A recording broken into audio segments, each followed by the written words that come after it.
நாளைக்கு annual day, அதுக்கு தான் அழகா ரெடி ஆயிட்டு வந்திருக்கோம். ஆதிஸ்ரீ என்ன அதுக்குள்ள ஸ்கூலுக்கு போயிட்டாங்களான்னு நினைக்காதீங்க. இது எங்க அண்ணா அக்காலாம் இருக்காங்களா, அவங்களோட பிள்ளைங்கள்லாம் இந்த ஸ்கூல்ல தான் படிக்கிறாங்க. முக்கியமா வந்தது அவங்க பிள்ளைங்கள்லாம் டான்ஸ் ஆடுறாங்களா, அதை பார்க்கலான்ட்டு தான் வந்தோம். செம்ம க்ரௌடு. வந்த இடத்துல நம்ம குட்டி சப்ஸ்கிரைபர்ஸ் நிறைய பேர் பார்த்தோம். அவங்களே விருப்பப்பட்டு கேட்டுக்கிட்டதுனால அவங்களோட பர்மிஷனோட இந்த கிளிப்பை நான் அதில் ஆட் பண்ணிக்கிட்டேன். அவங்க பார்க்க வந்தது ஆதிஸ்ரீயை தான். அப்படியே கையோட தூக்கிட்டு போயிட்டாங்க. அவங்க அம்மா அப்பா கிட்டலாம் காட்டிட்டு இருந்தாங்களா. நம்ம ஆதிஸ்ரீயை பற்றி தான் நமக்கு தெரியுமே, அழுகுனி பிள்ளை சும்மாவே அழுதுகிட்டே இருக்கும். அப்படியே நல்லா அழுக அப்படியே தூக்கிட்டு வந்துட்டாங்க. அங்கே வந்ததுல இருந்து ஆதிஸ்ரீயோட வாய் நான் ஸ்டாப்பா அரைச்சிக்கிட்டே தான் இருந்துச்சு. ஃபங்க்ஷன் வேற ஆரம்பிக்கலையே, எல்லாரும் பேசிக்கிட்டே இருந்தாங்க. வானத்துல வேற குட்டி பட்டர்ஃப்ளை மாதிரி ட்ரோன்லாம் பறந்துகிட்டே இருந்துச்சா. ஆதிஸ்ரீக்கு அது என்னது விண்மணி பூச்சி மாதிரி இருக்குன்னு சொல்லிக்கிட்டு கை காட்டி பார்த்துக்கிட்டே இருந்தாங்க. அவங்களோட ஃபர்ஸ்ட் எக்ஸ்பீரியன்ஸ் இது. முதல்ல நாங்க தான் வந்தோம். கொஞ்ச நேரத்துல என் மாமனார் மாமியாரும் வந்தாங்க.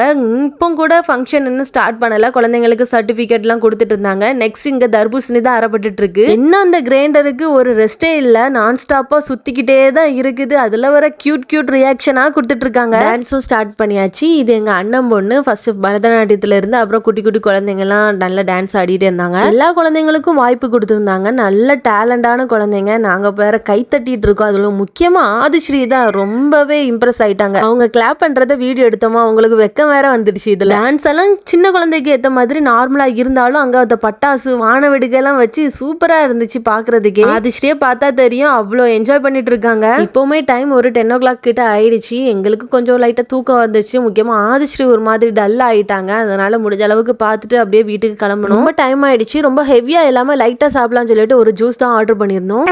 எனக்கு ஐஸ்கிரீம் வாங்கி கொடுங்க ப்ளீஸ். இப்படி கியூட்டா ஃபேஸ வச்சுட்டு கேட்கும்போது நோன்னு சொல்ல முடியுமா? அப்படியே ஆளை மயக்கிருவாங்க. அங்க பொண்ணு கேட்டதுனால 3 ஃபிளேவர்ல ஐஸ்கிரீம் வேற வாங்கி கொடுத்துருக்காங்க. உங்க அப்பா அப்படியே அதை ஃபுல்லா நம்ம தான் சாப்பிட போறோம். நான் வேற ஏபிசி ஜூஸ் ஆர்டர் பண்ணியிருந்தேன். அதுவும் வந்திருந்து நல்லா இருந்துச்சு. என் பொண்ணுக்கு ஐஸ்கிரீமோட ஜூஸ் தான் பிடிச்சிருக்கு.